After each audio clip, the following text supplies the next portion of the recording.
जो कमी होगी इसमें हम भरपाई करने का प्रयास करें। श्रीमती रेणु कुमारी अध्यक्ष महिला मधुबनी और श्रीमती बबीता कुमारी अध्यक्ष महिला संगठन राजद झंझारपुर। हमारी जो बीटीए समाज होने के पिताजी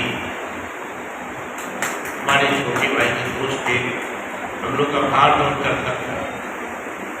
हत्यारों ने उनकी हत्या कर दी, निर्मम हत्या कर दी, गला आ जाता है।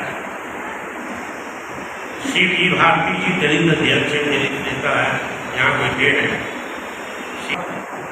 श्री मोहम्मद रजापुरी जी 3 वर्ष लगातार जीत रहे हैं जिला परिषद में, युवा नेता है, बड़ी नेता है, झंझारपुर सांगठनिक जिला के।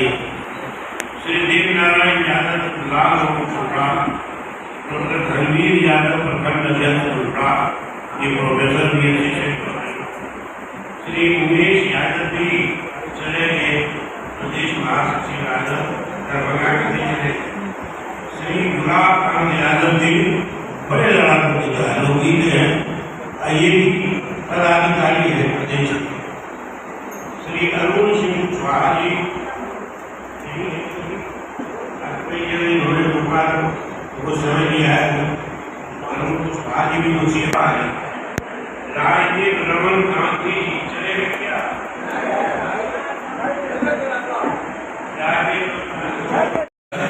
दक्षिण भारत में उत्तर भारत में दोनों में अलग अलग तिथियों में संघर्ष लोगों ने किया।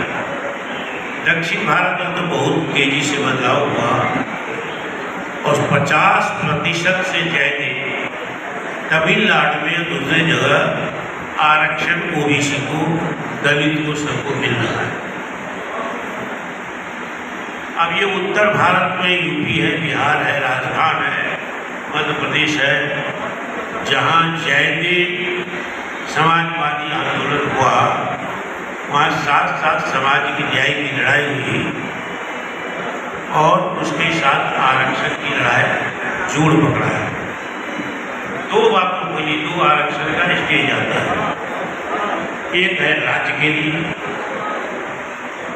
एक है केंद्रीय सेवाओं के लिए। राज्य में जहाँ आरक्षण नहीं था वहाँ मंडल कमीशन लागू होने पर आरक्षण दिया गया। तमिलनाडु को छोड़कर के और कुछ राज्यों को छोड़कर जहाँ 67 में अन्ना दुराई के बाद करुणानिधि आए, अन्ना दुराई ने ही इसको प्रारंभ किया, तो आरक्षण लागू किया। कर्पूरी जी ने जो 67 में यानी 78 में आरक्षण लागू किया, वो सारे देश में विवाद है, क्योंकि उत्तर भारत में जो सामंती वर्ग है वो बड़ी ताकतवर है। दक्षिण भारत में जो सामंती वर्ग है वो उतने ताकतवर नहीं हुए तमिलनाडु को छोड़कर, और तमिलनाडु में उसके खिलाफ जबरदस्त आंदोलन भी हुआ पेरियार के नेतृत्व। कर्पूरी ठाकुर ने जो आरक्षण किया, सड़कों पर इतनी मारपीट हुई, हंगामा हुआ,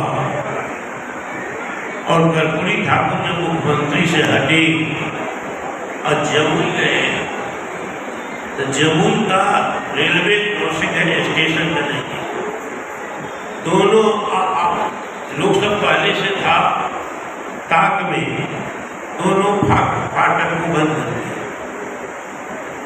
कुछ लोग स्टेशन पर पहुंच गए, ट्रेन नहीं हुई, लाल सिग्नल को, और कर्पूरी ठाकुर बीच में है। डीपी यादव जो मुंगेर बनाने वाले थे भारत सरकार, उन्होंने लिखा था लेख बहुत जबरदस्त, कई नेता थे रोडबाजी जो पत्थर जो चलाने वाले को आज कर्पूरी ठाकुर अकबर ऐसा जानलेवा हमला, गालियां की कोई सीमा नहीं थी। लगता था कर्पूरी ठाकुर ने कुछ उनकी जमींदारी छीन ली है, एक आध बार छीन लिया है।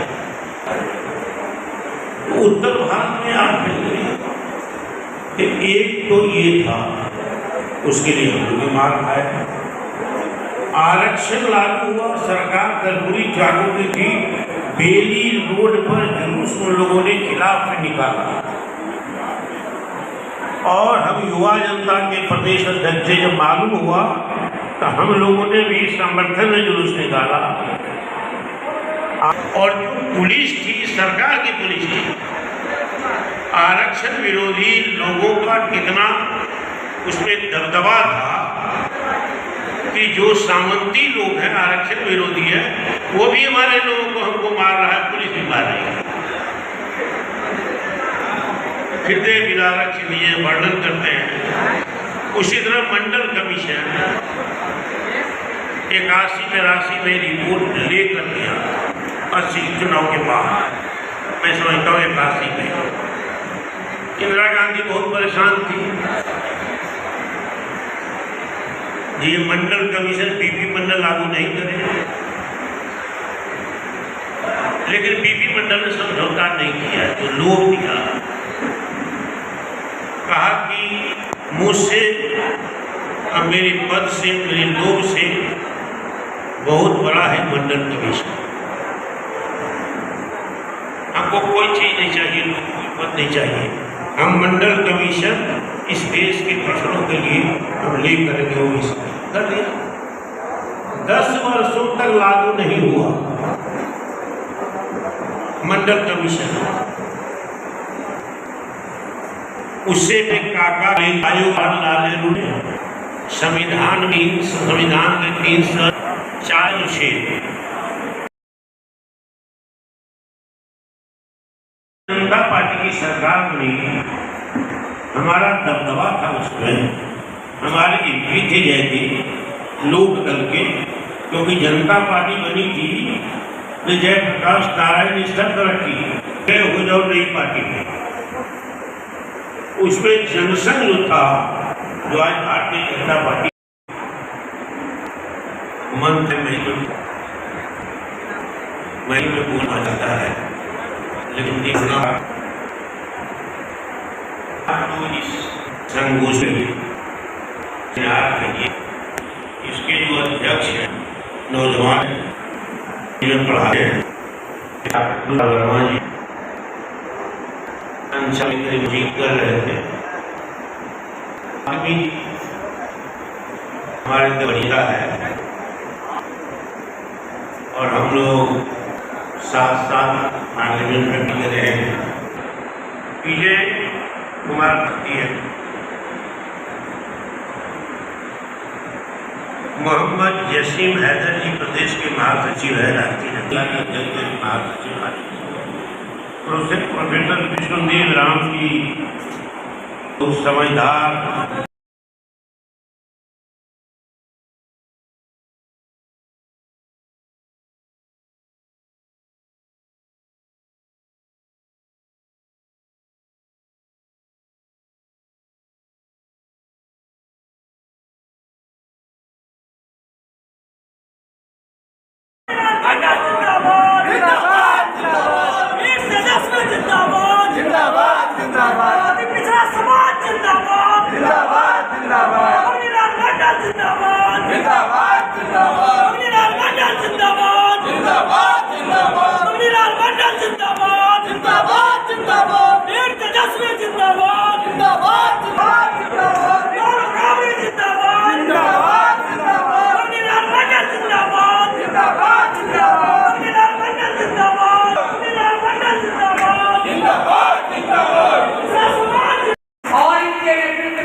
मंच पर उपस्थित हमारे सभी सम्मानित साथीगण, नेतागण और आप यहाँ इस हॉल में सभी से आए हुए मेरे भाई बहनों, नौजवान साथियों,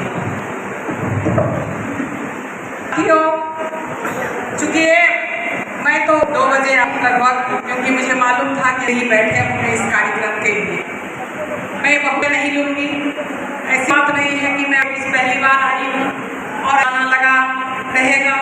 अब तो हम भी एक परिवार है, समाज में पृष्ठभूमि से आए भी वही, लेकिन आती आज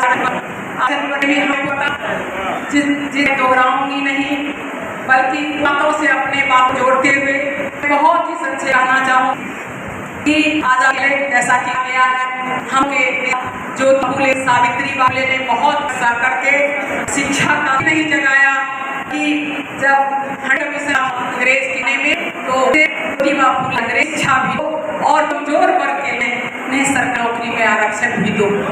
कालांतर में लिखते आए हमारे संविधान निर्माता डॉक्टर भीमराव अम्बेडकर जी भी हुए, कर्पूरी ठाकुर जी आए, लालू जी आए, सारे लोगों आए, सारे लोगों ने आरक्षण की बात की, आरक्षण दिया भी, हमारी आवाज़ दी, हमारी जगह ताकत दी और हम लाभान्वित हुए।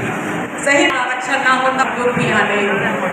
लेकिन दो बातें बहुत क्षण के सामने आई है। एक बात तो ये आई, एक पार्टी बनाए थे संसोपा, तो कहते थे लोहिया जी के मैंने पावेसा, हाँ पिछड़ा पावे सौ में साठ, तो अब सोचिए कि 60% वो भी कहते थे। और एक बात लोहिया जी और कहीं साल इंतजार नहीं करती और आप तो 20 साल इंतजार किए, 20 साल इंतजार किए इस वर्तमान सरकार को, जो हमारा अधिकार छीना, हमारा हक, हमारी पढ़ाई छीनी, दवाई छीनी, हमारी कमाई छीनी, सारा चीज छीनने के लिए हमने इंतजार किया। मैं आपसे कहना चाह रही थी, जगदेव बाबू भी कहते थे बे की बात, सारी बात, एक बात से कहना चाहती हूँ जो डॉक्टर भीमराव अम्बेडकर ने कहा। आप जानते हैं पिछड़ा होना, दलित होना इस जमाने में कितना दुर्लभ काम है, कितना कष्टकर काम है, कितना कष्ट करके आप सोच सकते हैं कि कितना कष्ट से आगे बढ़ना है। डॉक्टर अम्बेडकर ने कहा था कि इस दुनिया में सबसे करीब वो व्यक्ति है जो शिक्षित नहीं है।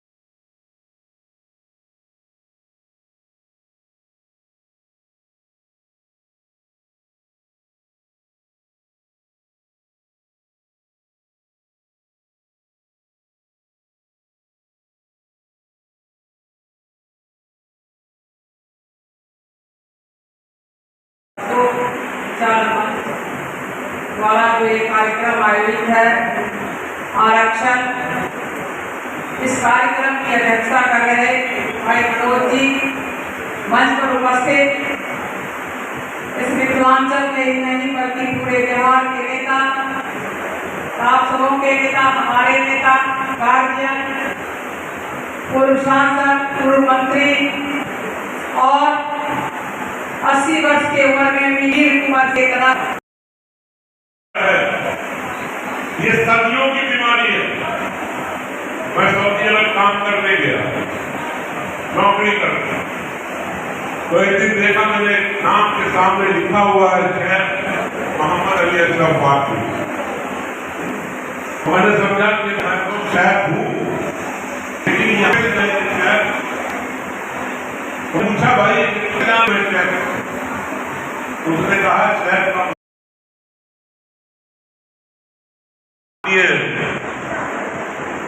मणिलाल मंडल जी से कहूंगा कि आप 2 बड़े काम कीजिए, बदलाव, कम से कम जितने अच्छे कॉलेजेस हैं या स्कूल है प्राइवेट, उसके अंदर सरकार पढ़ाएगी और जितना भी फीस उस स्कूल का या कॉलेज का होगा, प्राइवेट स्कूल का, उसको बिहार सरकार देगी और उससे उसकी फीस बचने का खर्च है। परिवर्तन नहीं कर शिक्षा नहीं दौलत नागरिक बनने वाली, आप 5 साल में उसके बाद डेली बेसिस पर आप खुद आपस में लड़ते रहते हैं, दूसरे से लड़ना तो दूर की बात। आज जिस तरह का व्यवहार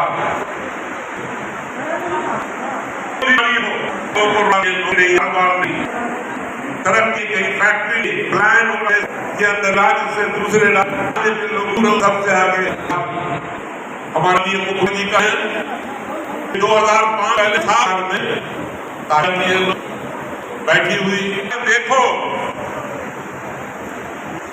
में बिहार पूरे अंदर 22 राज्य है।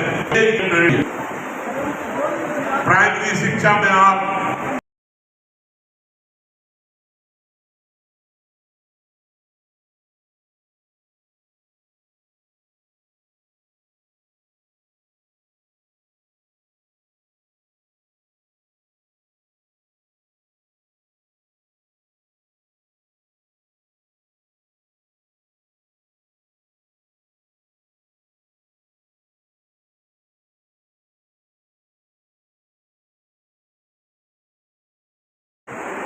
डॉक्टर मनोज कुमार राघवेंद्र जी कुशवाहा इस कार्यक्रम में उपस्थित बिहार सरकार के पूर्व मंत्री और पूर्व सांसद डॉक्टर रेणु कुशवाहा जी जिन्होंने आपको बताई है। आप लोगों को बहुत सारे अनछुए पहलुओं पर आपको ध्यान आकर्षित होने किया है। हम उन पहलुओं पर न जाते हुए कैसे इंस्टीट्यूशन का पार्ट हो, क्योंकि जब 1988-89 में पटना विश्वविद्यालय में जब मैं पढ़ता था तो कोई ये हिम्मत नहीं करता था कि नाम पूछ करके, नाम लिख करके, नाम जाति बता कर उनको नारा ले। मैं भी सीतामढ़ी जिला से अपने यूनिवर्सिटी में डिस्ट्रिक्ट टॉप करके गया था और मधुबनी और दरभंगा का लड़का जिस मेस में खाता था केवल मैथिली ब्राह्मण, उसमें मुझको नहीं खाने दिया जाता था। हम लोगों ने संघर्ष किया और उस मेस में डॉक्टर श्री कर्पूरी ठाकुर जी को आना पड़ा और वहीं से पटना विश्वविद्यालय में आंदोलन शुरू हुआ जातिवाद के खिलाफ में। और हम लोगों ने काफी पिटाई भी खाई, गोली भी खाई, मेरे कई छात्र मरे भी, शहादत भी दी, तब जाकर ये हुआ। ये जो आरक्षण जो गैर बराबरी से पनपता है, समानता के अधिकार के लिए लड़ा जाने वाला हक है, ये आज से नहीं है मित्रों, सभ्यता की शुरुआत से है। जो हमारे धार्मिक ग्रंथों में किंवदंतियां है उसमें सम्मुख वध से शुरू होता है, उसमें शुरू होता है कर्म से, उसमें शुरू होता है एकलव्य से, जहां उसको अच्छी शिक्षा देने से वंचित कर दिया जाता है। उन लोगों ने अपनी लड़ाई लड़ी और तब कहीं जाकर के आज इतिहास में उनका नाम है और उस नाम के आधार पर हमारे बुद्ध, कबीर, ज्योतिबा फूले, छत्रपति साहू जी महाराज, भीमराव अम्बेडकर, आदरणीय वीपी सिंह, डॉक्टर कर्पूरी ठाकुर, लोहिया, जयप्रकाश नारायण, लालू प्रसाद यादव और मंगी बाबू के नेतृत्व में जो बिहार और देश में आंदोलन हुआ, उसका परिणाम है कि आज हमारी इज्जत और आबरू सुरक्षित है और हमारे बच्चे कुछ पढ़ रहे हैं। लेकिन भारत के वर्षों में जो धार्मिक उन्माद पैदा किया गया, जो जातीय उन्माद पैदा किया गया, उसका असर दिख रहा था। हिंदू हिंदू कर करके आप लोग जो समाज में वैमनस्य का भाव पैदा कर रहे हैं, 2014 से आपके अधिकारों को छीनने का जो कुत्सित प्रयास है, आरक्षण को मिटाने का जो बड़ी साजिशाना अंदाज में आप लोगों को राम राम राम राम राम राम चिल्लाया जाता है, इस पर आपको जोर देने की आवश्यकता है। यहाँ राम नहीं चिल्लाना है, यहाँ काम मांगना है, यहाँ जय श्री राम नहीं मांगना है, जय श्री राम का जय घोष नहीं करना है, बल्कि मुझको काम दो और काम देना होगा, ये चिल्ला करके आपको आंख में आंख डाल करके भारत सरकार और बिहार सरकार से बात करें। काम आपको नहीं मिल रहा है, क्या उसने बताया कि काम के हर एक क्षेत्रों पर वर्षों से उसका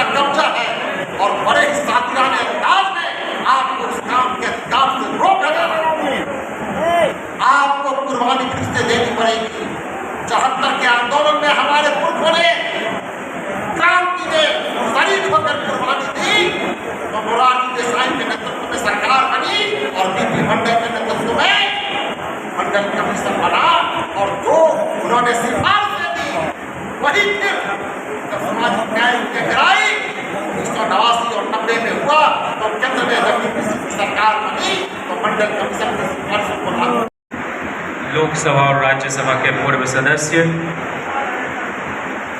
प्रदेश अध्यक्ष,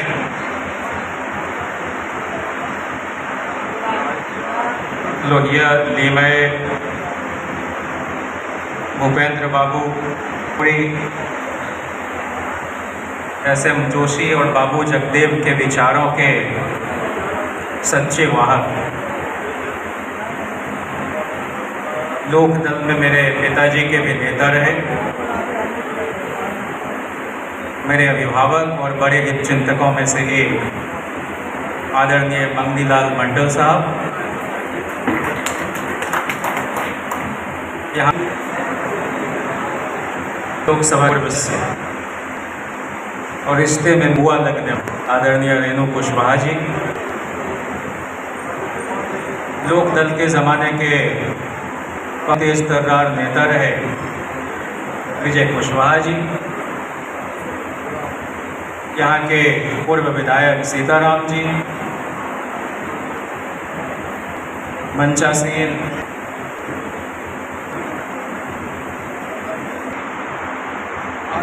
भारत सरकार के बहुत ही दानिश्वर मंत्री रहे अली अशरफ फातमी साहब, जिनके सत्प्रयासों की बदौलत अलीगढ़ का एक परिसर किशनगंज में खुला, मानू का परिसर खोलने के लिए आपने जतन किए और यूपीए की सरकार के दौरान बिहार को तीन केंद्रीय विश्वविद्यालय मिले। मेरी माताओं, बहनों, बुजुर्ग अभिभावकों, नौजवान दोस्तों और यहाँ उपस्थित हर एक समाजवादी, आज का जो यह मंथन है वह एक ऐसे वक्त में हो रहा है जबकि इस देश को जनतंत्र की राह पर चलाने वाले हमारे पुरखों ने जिस संविधान को दुनिया के सामने रखा, उसकी प्रस्तावना में निहित मूल तत्व समाजवाद और धर्मनिरपेक्षता पर राष्ट्रीय स्वयंसेवक संघ की तरफ से लगातार कुठाराघात हो रहा है। ये दो लफ्ज़ सिर्फ लफ्ज़ नहीं हैं, बल्कि हिंदुस्तान की तासीर की तर्जुमानी करते हैं और मूलतः हमारा जो समाज है वो अपने मिजाज में सेकुलर रहा है। अधिकांश लोग शांतिपूर्ण सहअस्तित्व की भावना समाज को रचने वाले लोग हैं और हम सब आजाद आदम और हव्वा की संतान है, एडम और ईव की, इतर कोई पहचान हो नहीं सकती। और डॉक्टर लोहिया से लेकर तमाम लोगों ने इस बात की कोशिश की कि जाति का प्रश्न अप्रासंगिक हो जाए, गौण हो जाए, क्योंकि जाति हमारे बाप दादों ने लिस्टली क्लास है, वो अपने वर्चस्व को कायम रखने के लिए पेशों में बांध दिया उन लोगों को जो कमज़ोर थे, वर्ग के आधार पर भी और वर्ण के आधार पर भी। इसलिए आरक्षण की दशा और दिशा पर कोई भी बहस तब तक सार्थक नहीं हो सकती जब तक हम इस प्रश्न पर खुले मन से, ठंडे मन से विचार न करें।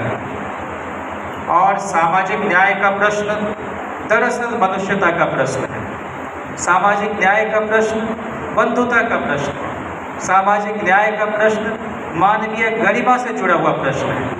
और जो संविधान मैंडेट देता है अवसर की समानता की, जॉन रॉल्स ने लगभग 15 वर्षों तक माथापच्ची की और न्याय का सिद्धांत लेकर आए। उन्होंने कहा नहीं, सिर्फ अवसर की समानता से बात नहीं बनेगी जब तक कि हम इक्वालिटी ऑफ कंडीशंस पर बात नहीं करेंगे।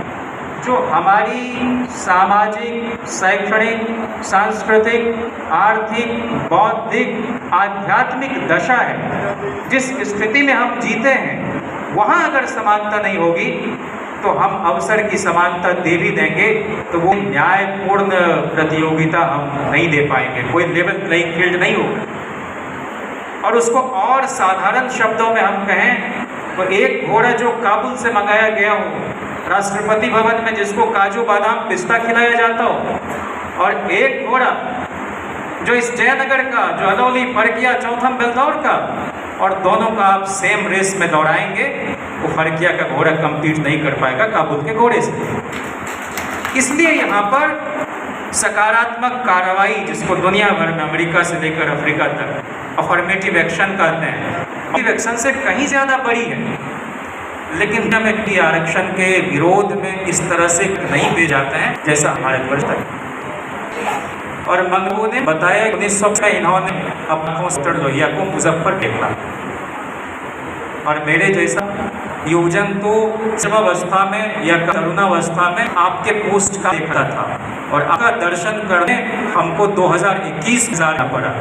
तो फिराक का एक शेर है कि आने वाली नस्लें तुम पर हमसरो, जब उनको ध्यान आएगा तो फिराक को देखा है। हमने लोहिया की देखा, लेकिन लोहिया के आज को बोली वाणी आचार व्यवहार को अपने जीवन में उतारने वाले मंगनी लाल जी को हमने करीब से देखा है और समझने की कोशिश की। एक ऐसा व्यक्तित्व जिनके अंदर कोई अहम नहीं, जिनके अंदर कोई एहसास बढ़तरी नहीं, और जिनके अंदर समाज के सबसे कमज़ोर वर्ग के लोग नेतृत्वकारी भूमिका में देखने की सलाहियत और उदारता है।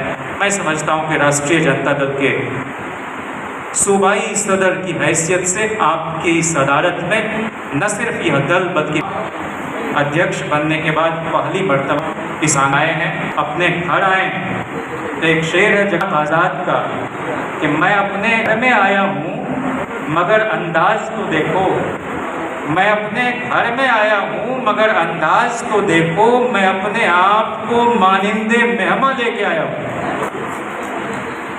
तो एक ऐसा दल जिसका नेतृत्व इसी मधेपुरा के भूपेंद्र नारायण मंडल जी, लोहिया और निमय के बाद दो बार राष्ट्रीय स्तर पर किया, और आज की तारीख समाजवादी मूल्यों का अगर कहीं कोई उसकी रूह बसती है तो वो इस दल में बसती है।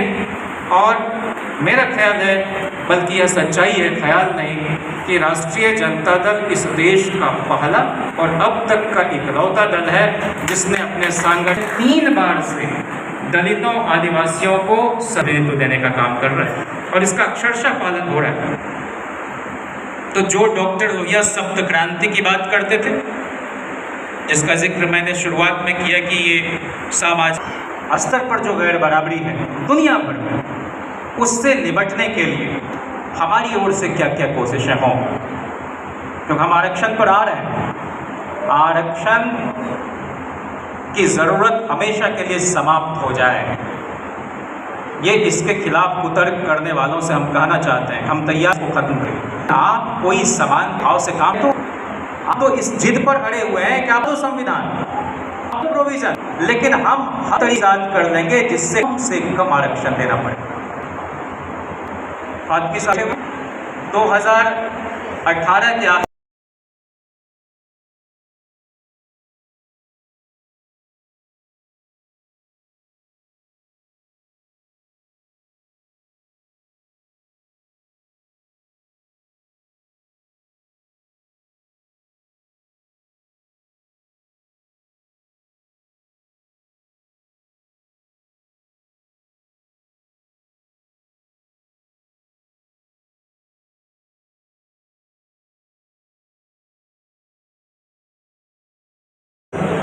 और हमारे समक्ष जिला के दूर दूर से आए हुए कोने से सभी स्वागत है, अभिनंदन है और अभिनंदन है। आज का विषय आरक्षण, वर्तमान परिप्रेक्ष्य में आरक्षण की दिशा और दशा पर जितनी चर्चा होनी चाहिए उसमें शुरू में नहीं रखा गया था। हम लोग आज सेमिनार के रूप में उपस्थित हुए हैं इस सभा में, और जो हमारे वक्ताओं ने आरक्षण पर सावित्रीबाई फुले जब वो पढ़ाना शुरू की प्राइवेट तौर पर निजी शिक्षा निजी विद्यालय में, तो उन पर टीचर बेकारी उनको पढ़ाने के लिए दिया जाता था, लेकिन उसने लड़ाई लड़ी और देश की पहली शिक्षिका बनी। वह उस समय आरक्षण का ही है, उनकी दुस्साहस का ही जो दशा है आरक्षण 10% की चर्चा हम लोग किए हैं, इसमें का जो दुर्योग हुआ दशा पर में, लेकिन वो है तो पहले से जो सामान्य सीट है पर वो 10% गिराव है। यदि 100 सीट है वो 100 सीट में मात्र 5 ही दर्ज होना चाहिए। और इसकी दुर्दशा ये है कि इसके लिए जो भी पीड़ित हैं, हम लोग पीड़ित होते हैं सिर्फ ओबीसी के लोग, जिस तरह से संविधान में प्रावधान किया गया है और मंडल कमीशन को लागू करने की बात की गई और वीपी सिंह के समय जो भी आरक्षण लागू किया गया, जो प्रावधान था, जो रिपोर्ट था, उसमें 50% नहीं किया। उस समय का 54% का प्रतिवेदन था, उस प्रतिवेदन से ही वंचित है। इसलिए जो दशा है, इसलिए इस दशा को दूर करने के लिए हमारे जो विधायक मंडल के लोग हैं, सरकार में हैं, उन लोगों को यह विधेयक लाना चाहिए। जब तक वो इस विधेयक को मंडल कमीशन को पूर्ण रूप से लागू नहीं करेंगे, तब तक जो 90% की नारा है वो पूर्ण नहीं हो सकेगी।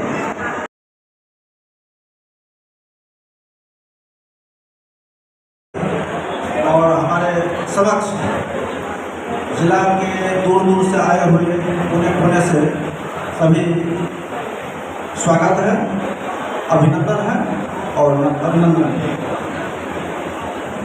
आज का विषय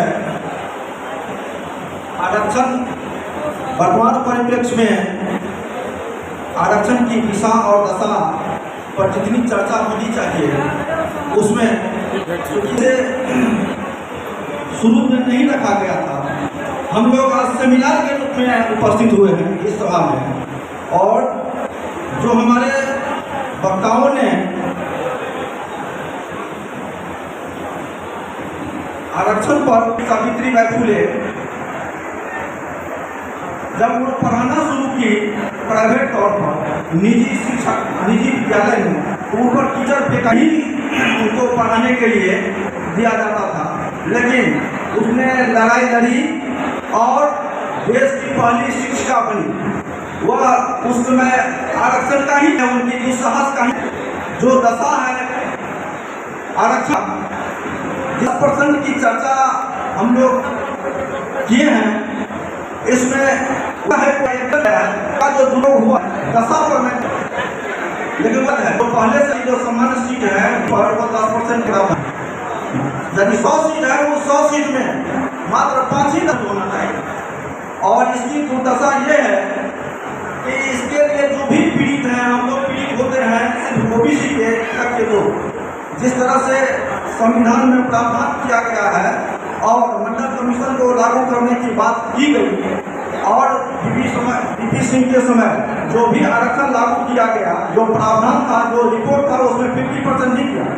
उस समय का 54% का प्रतिवेदन था, उस प्रतिवेदन से ही वंचित है।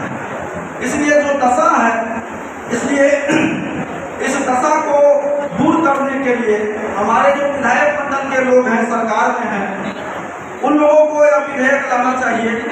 जब तक वो इस विधेयक को मंडल कमीशन को पूर्ण रूप से लागू नहीं करेंगे, तब तक जो 90% की नारा है वो पूर्ण नहीं हो सकेगी।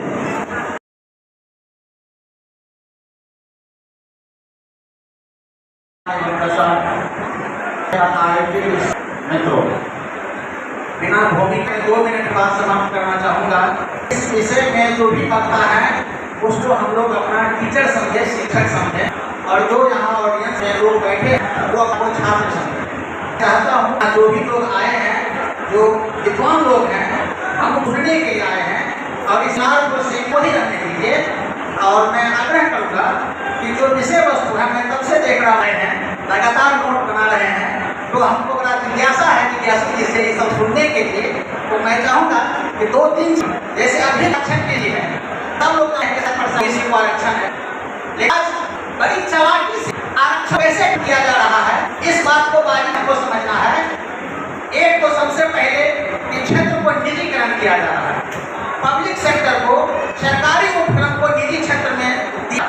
अब निजी क्षेत्र में तो पसंद तो होगा नहीं। अभी जैसे कमला बैराज बन रहा है, ये आरके कंस्ट्रक्शन एक कंपनी मिला है, ठेकेदारी मिला है, 20,000 एम्प्लॉई इसके पास है और उसका सैलरी जो है बिहार सरकार का जो सबसे न्यूनतम ₹7,000 मिलता है। उससे कई गुना जो अपनी भाई को देता है तो कोई आरक्षण नहीं। तो सरकारी को निजीकरण किया है, एक रास्ता है आरक्षण से वंचित करने का। दूसरा ये है कि अगर 4 बार आरक्षण 5 सीट का आरक्षण होता है और 4 सीट पर आरक्षण नहीं होता है तो हम 4 सीट बड़ी वैकेंसी पर हम वैकेंसी निकाल दिए, चारों जनरल हम भर लिए, और जब ये चारों खत्म हो गया तब फिर हम 4 सीट के लिए वैकेंसी निकाली। इस तरह से भारत सरकार बड़ी चालाकी से रिजर्वेशन को खत्म करने पर खुला हुआ है। अभी मेरा एक जो जवाब किया दिल्ली यूनिवर्सिटी में नॉर्थ कैंपस में पढ़ता है, हंसराज कॉलेज का छात्र है वो, और वह बड़ी बारीकी से बताया कि वहाँ किस संघीय कॉलेज के अंदर घुसपैठ करके आरक्षण को खत्म करने पर खुला।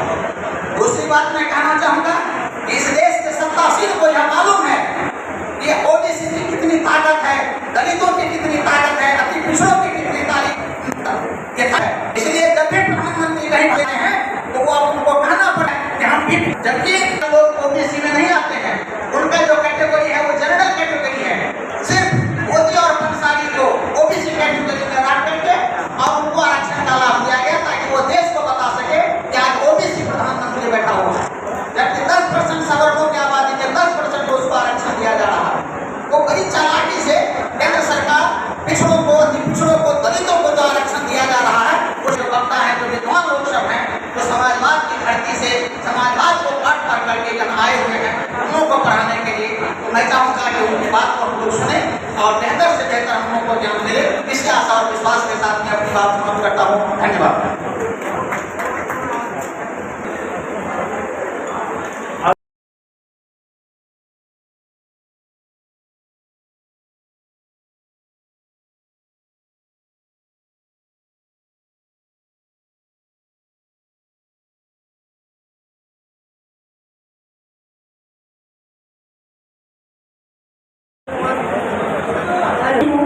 कि आप इतना अच्छा सेमिनार लगाए पिछड़ा के लिए। उसके बाद मैं सम्मानीय मंच माननीय प्रदेश भाषा को हार्दिक अभिनंदन करती हूँ। आज का विषय है आरक्षण। सबसे बड़ा अस्त्र है आरक्षण। आरक्षण का मतलब होता है कि हम लोग एक हो जाए, संगठन मेरा मजबूत हो जाए। इस पर इसी चीज के लिए आरक्षण पर जो दिया है दशा और दिशा, इसका जो दशा होते जा रही है, इसको उत्थान करने के लिए हमारे माननीय प्रदेश अध्यक्ष मनोज लाल मंडल जी को जो भार सौंपा गया है, ये सबसे इतने अच्छे योग्य प्रदेश अध्यक्ष बने हैं और मधुबनी जिला के सपूत, जो मैं कितना भी इनके बारे में बोलूँ। समारोह के अध्यक्ष एवं हम लोगों के बीच उपस्थित गरीबों के लाल, गुदरी के लाल, मिथिलांचल ही नहीं पूरे बिहार नहीं पूरे भारत में अपना एक अलग स्थान और पहचान बनाने वाले माननीय नवनियुक्त प्रदेश अध्यक्ष मंगीलाल मंडल जी एवं पूर्व केंद्रीय मंत्री अली अशरफ फातमी साहब, राघवेंद्र कुशवाहा जी, रेणु कुशवाहा जी, विजय जी और जयंत जी को मिथिलांचल के इस पवित्र धरती जयनगर के पावन तट पर हार्दिक अभिनंदन और क्रांतिकारी स्वागत करता हूँ। साथियों, ज्यादा समय नहीं लेना है, सिर्फ ये कहना है कि इस बार जिस प्रकार से माननीय लालू प्रसाद यादव जी ने, तेजस्वी जी ने मंगीलाल मंडल को भार सौंपा है बिहार का, तो इस बार मंगीलाल मंडल के नेतृत्व में मिथिलांचल के साथ मंगीलाल मंडल के नेतृत्व में बिहार में एक अलग स्थान अपना स्थापित करेगा। इन्हीं शब्दों के साथ फिर इस धरती पर उनका क्रांतिकारी और अभिनंदन करता हूँ।